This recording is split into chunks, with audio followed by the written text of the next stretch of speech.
Hello, family. I'm back with information that you can use. Talking again about credit because it's so important and there's so many facets to it.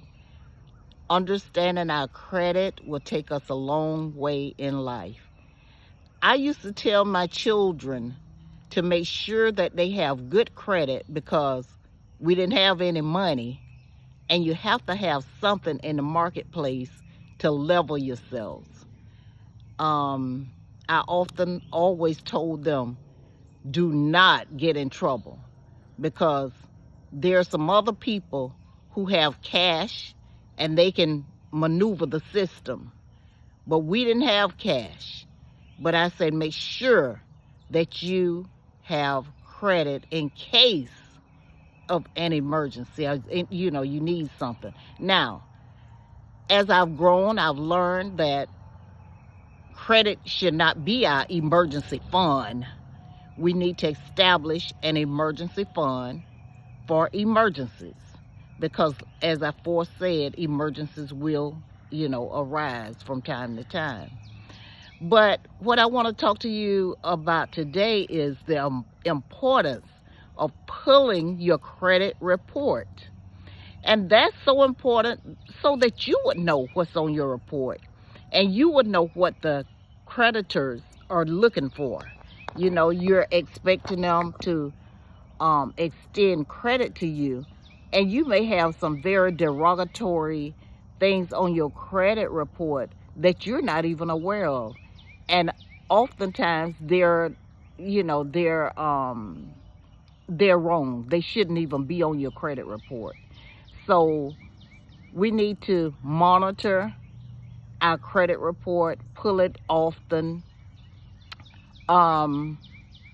Let's see, annualcreditreport.com. They are obligated to give you your credit report, and that is an official website to give you your credit report at least once a year. And the reports that you're going to want to pull is from Experian, Equifax, and TransUnion.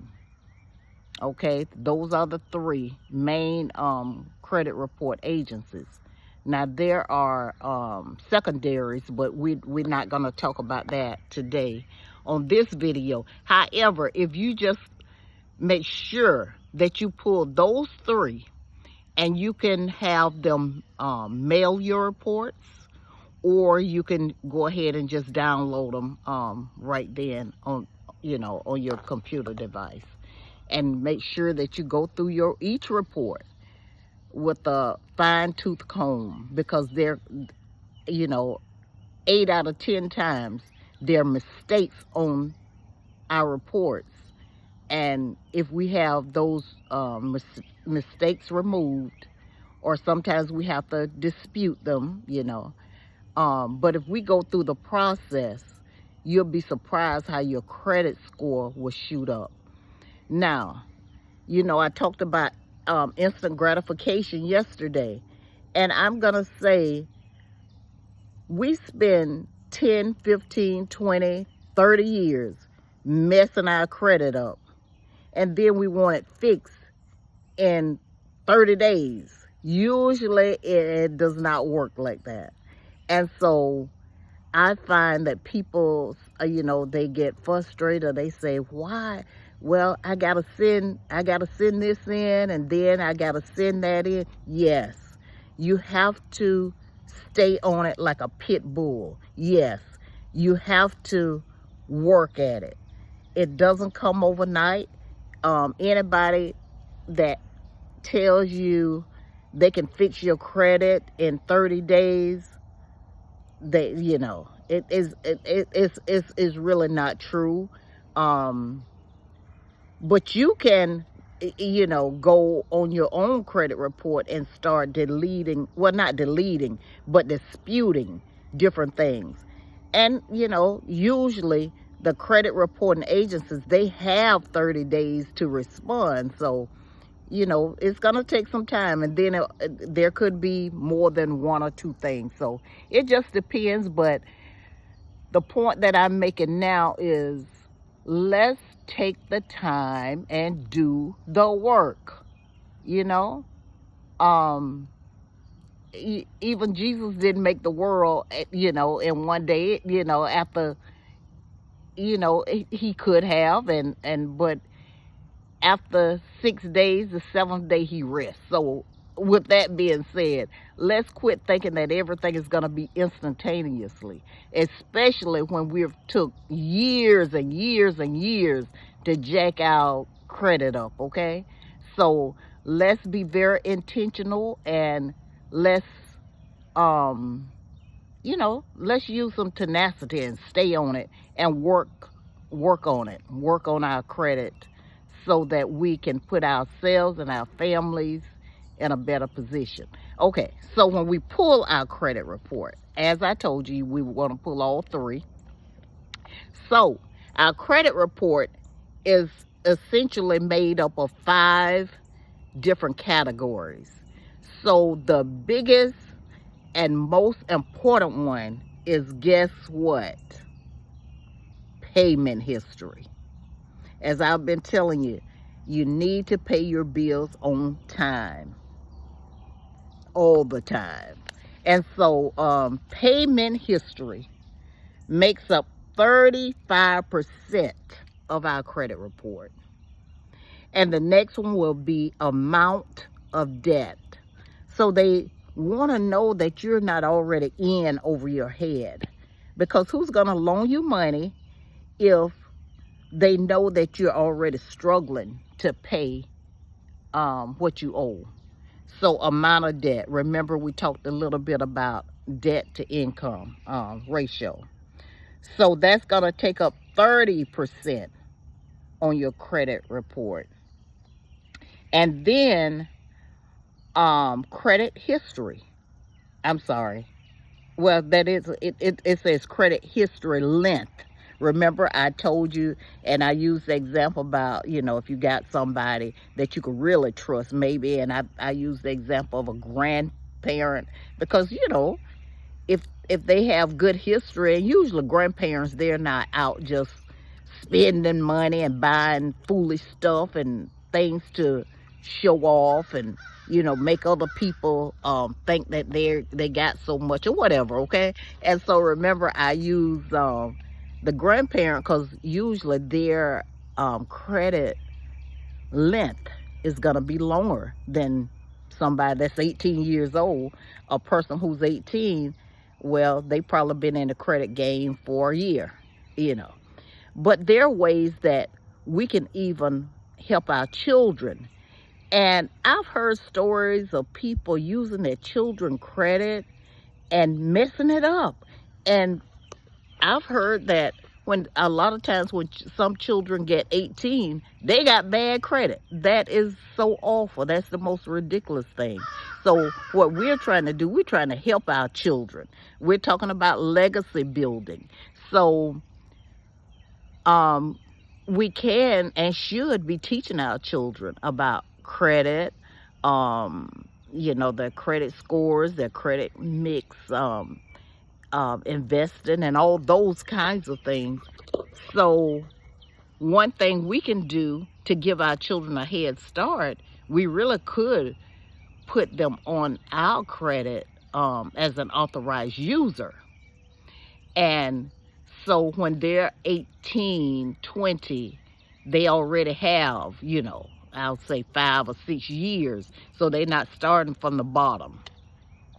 So credit history length takes, that's about, let's see, it says 19%. Okay. These eyes, I might have to get a little help here. Okay, trying to make sure that I can see, because I have actually, this is my credit report right here. Okay, and so I'm looking at it. And then there is credit mix. and that's 10% of your credit score. Because they want to, sometimes we have a very thin credit report, and that's if we're just starting our credit. So if it's thin, we're not going to get the same high score that we would get if we had, okay, they see that we bought a vehicle, we paid for it, we bought a house, we've been paying on it consistently, we have a credit card, maybe a Visa, and I'm not talking about the trash cards, the store cards, getting cars from these department stores. Those are trash cards. Those are not going to help you. Actually, those are consumer cards. You can't, if you needed to buy, I'll say, just for example's sake, but if you want to buy some windows for your house, usually you're not going to be able to buy it with a Bell's credit card, So when they see these little store cards, they know that these are, junk cards. That's what they call them in the marketplace, because it's something that just a consumer will use, and it's going to bring your credit down, really. Unless, and there are ways, you can always use cards and pay them off before, before your statement date, and just pay them off, so you're not carrying a balance, and therefore you're not paying interest. Okay. Last but not least, and this one is also 10%, and this is the amount of new credit that's been opened.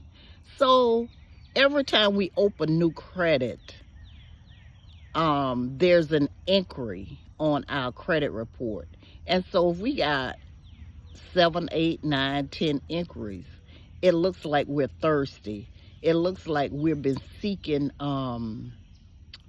we've been seeking these institutions for finances. And so it looks like we're desperate. And that's not a good look. And usually that's when you will get turned down again. It's the funnest thing that I learned. And that is, if you need money, the banks will not loan it to you. They loan people money who don't need it. Because if you're in dire straits, they figure you can't pay them back. You're at the bottom in your finances. How are you going to pay me back? So that's how banks and financial institutions look at loaning money, wherein we, as we're these nice friends and family members and neighbors. So we look at the fact that our emotions get involved, and we just want to help. We just want to help. And that's okay to an extent, but again, we want to help those who help themselves, because we all start, for the most part, at the same place, and that's with no credit. There are ways that we can help our children, as I said, to get a head start, and we should. But again, my people perish for a lack of knowledge. You don't know what you don't know. So now that we know better, we're gonna do better. Okay, be blessed.